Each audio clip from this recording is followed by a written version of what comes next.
Hello! Welcome back to another series of Final Fantasy videos. And this time we will be reviewing playthroughs of games using only red mages. I was torn between this or a magic-only playthrough, and a quick poll on the community tab made this the obvious winner. So, we will be starting in Final Fantasy I.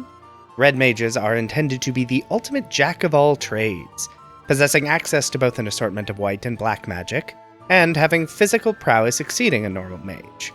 However, they aren't as strong with their spellcasting, and while stronger than other mages in the physical pursuits, they are not as physically capable as dedicated fighters.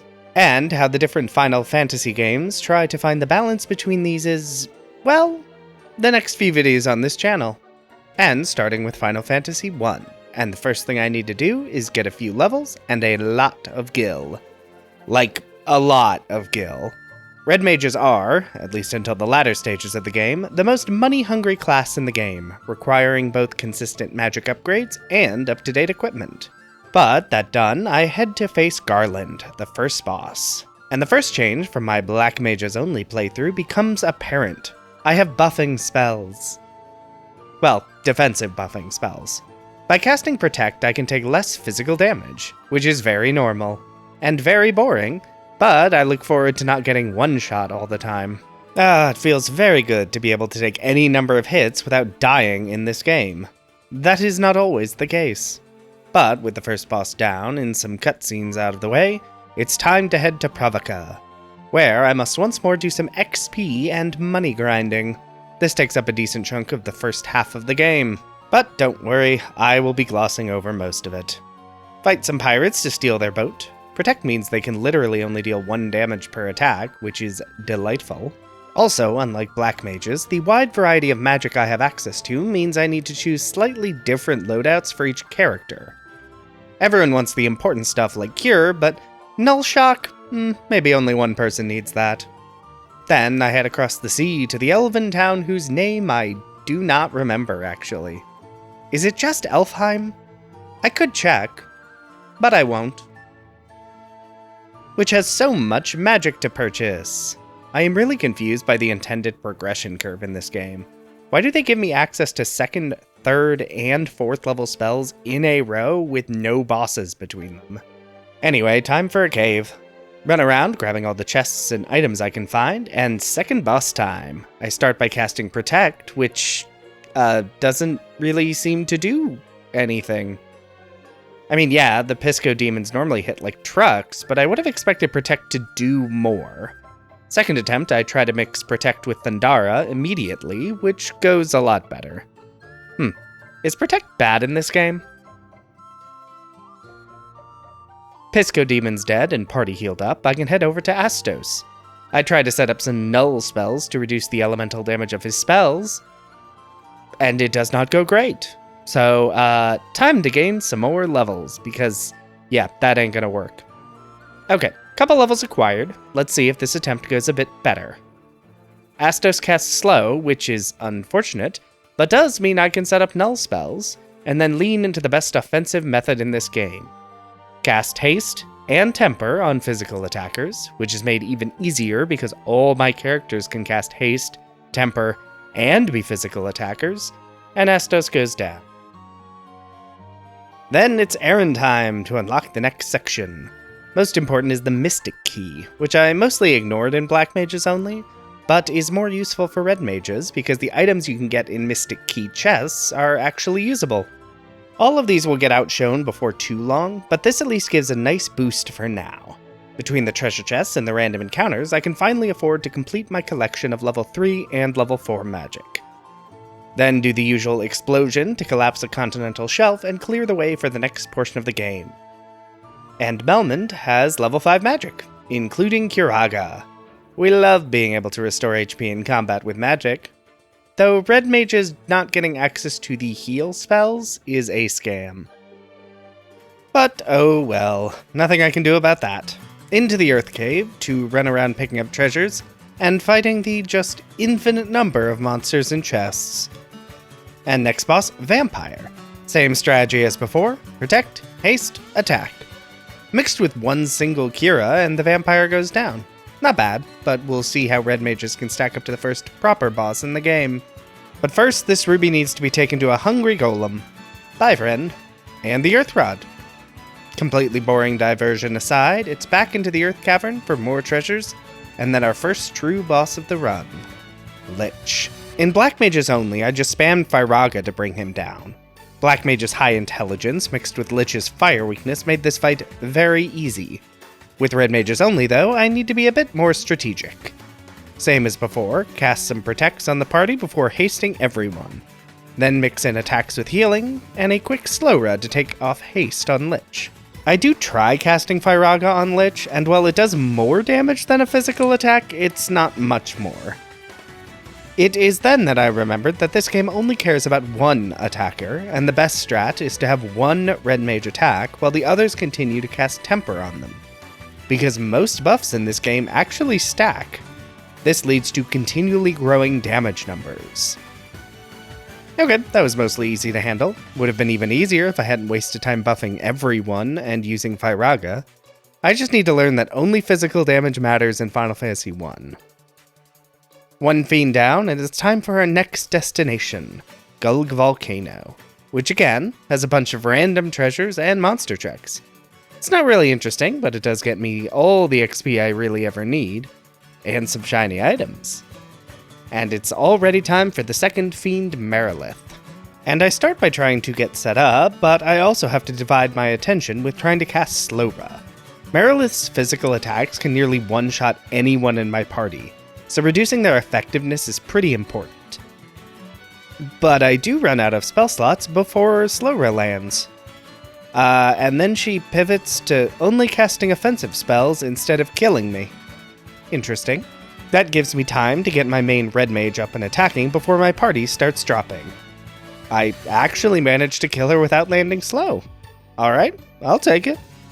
Honestly, just having access to Cura and Curaga really made a huge difference of being able to actually heal back up from low HP. From hot to cold, it's the Ice Cavern, which has a lot of enemies and shiny treasure, with the most important treasure of all being the Levistone, obtained by one-shotting this eyeball pretending to be a boss. With that, we can head back to the desert to get the airship. Huzzah! Aerial travel.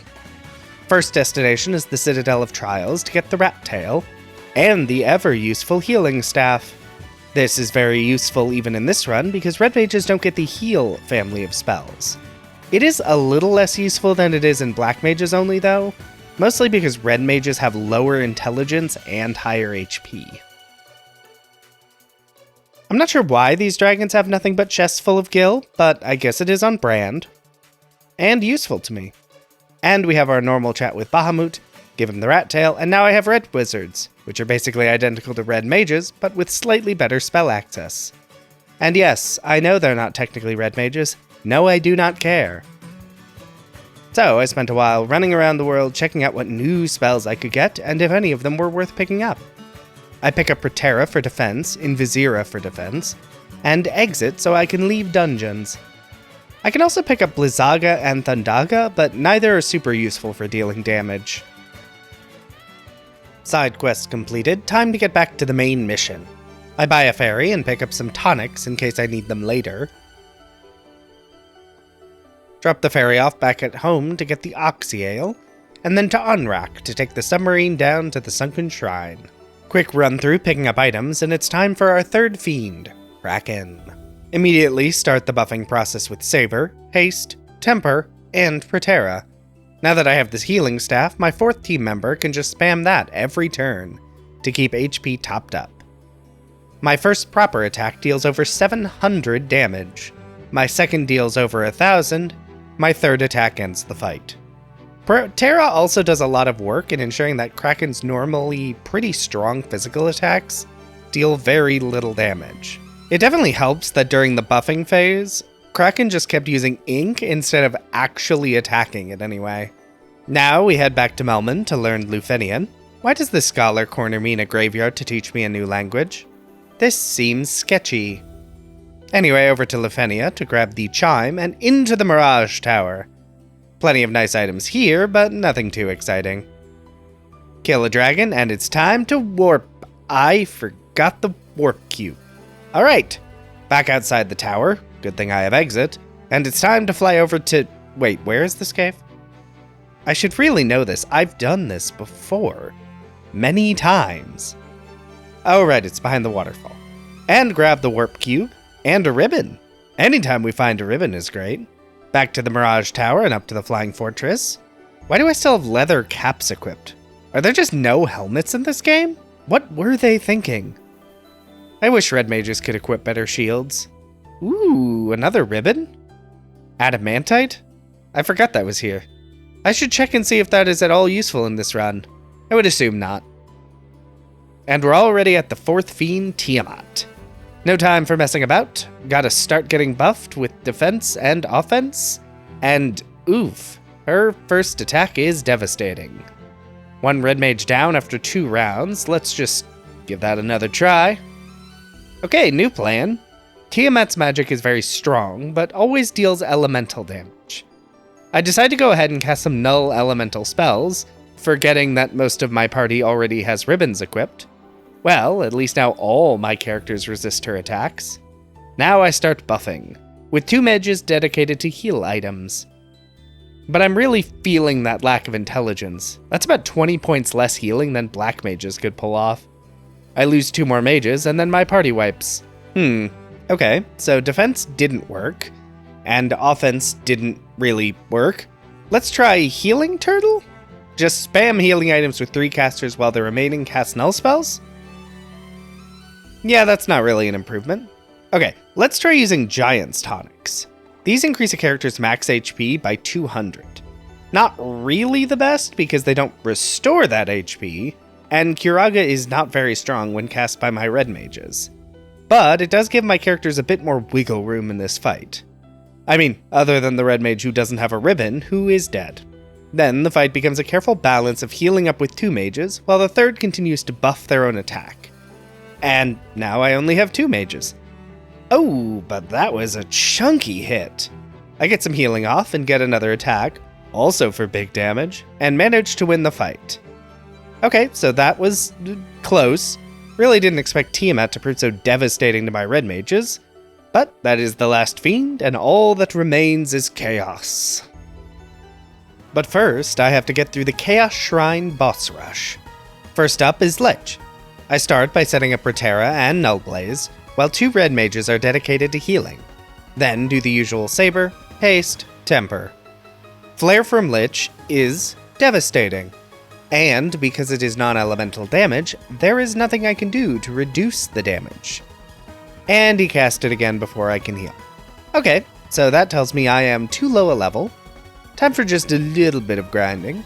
I think my damage is fine, or will be since Temper stacks, but I just don't have the durability to take the hits that I will need to while I'm getting set up.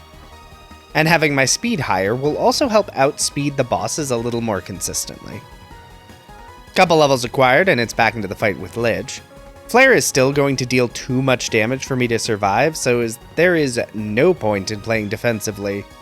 Instead, I just stack offensive buffs as quickly as possible. Lich goes down in 3 turns. Much better. And then it was Marilith. Let's try the same strategy again. No defense. Just as much offense as I can muster, as quickly as I can muster it. First hit goes great, then my main red mage dies. Okay, well, all these people are basically the same, so let's just keep trying? Except, no. Without buffs, none of my red mages can deal actual damage. Okay, we will try this again.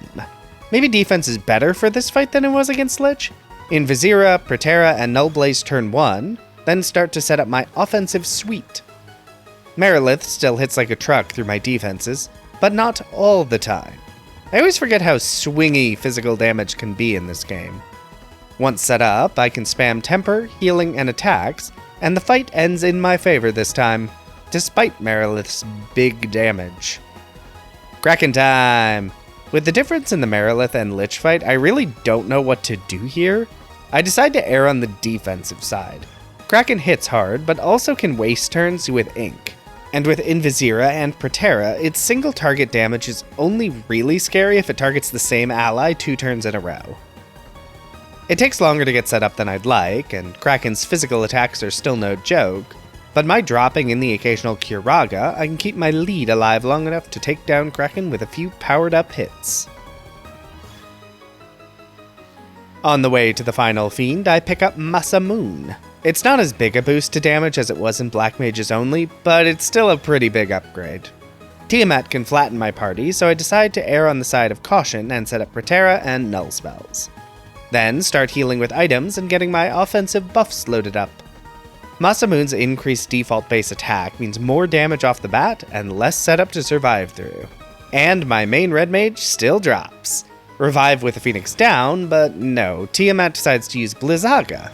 I do get a haste off, and while my second red mage isn't as strong, he isn't a complete slouch, managing triple digits. Then he goes down. Time for a Hail Mary. Desperate buff and attack on one of my last two mages. This really shouldn't work, but keeping 2 red mages alive is easier than 4, and I managed to kill Tiamat. The path to chaos is now open, and I'm not looking forward to it. This was a bit of a mess in my Black Mages only run due to Chaos's stupidly high stats and bloated hit point total. Let's see if it goes any better with red mages. And Flare nearly one-shots my entire team. Chaos's haste-boosted attacks make quick work of everyone else. Not super surprising, considering how iffy some of these endgame boss fights have been. The reality is I'm actually just quite underleveled. Let's give it a few more attempts. And no, that's just not working. Given Chaos's random attack patterns, I'm sure there is a world in which I could win at this level, but it's just not gonna work. Even when I spend turns trying to buff my defense, Chaos's physical attacks still deal enough damage to nearly one-shot anyone. And Flare can't be guarded against by any means.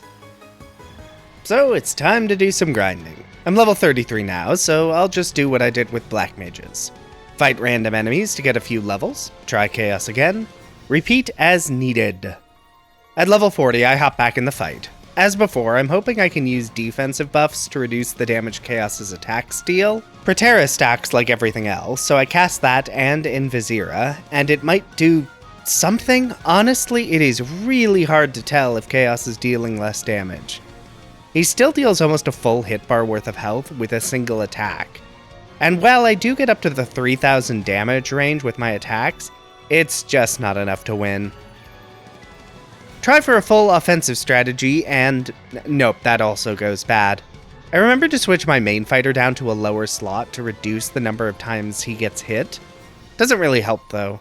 Flare just deals so much damage. I try a few more times and yeah, no, level 40 isn't enough. It feels close though. I'm able to get up to some pretty decent damage, but I just can't survive quite long enough to make it work. Level 45, and I try again. Health totals look better, and I'm basically convinced that Protected and Visira are not doing anything in this fight. So, just like Black Mages only, it's time for a full offensive. Might have gone better if I hadn't continued to cast Temper on the wrong character, but those damage numbers were looking good. I decided to try adding an agility potion to the mix. It boosts a character's agility, and so should improve the accuracy of the attack checks, and therefore make the damage both better and more consistent. And it is doing work. I get my damage up to the 3000 to 4000 range, and just like that, it is over. Okay, so yeah, that went way better. The agility potion making my attacks more accurate definitely seemed to improve the overall damage by making me more likely to get higher hit numbers. And while having a decent heal spell would have been a huge boon, Curaga doing single target healing meant I could keep more of my mages alive for longer. I'll have more opinions to share in the summary video that will be out in a few weeks, but until then, I hope you enjoyed. Drop a like if you had some fun, subscribe if you want to see more of this nonsense, comment if you have something of value to say. But whatever you decide to do, have a safe trip home.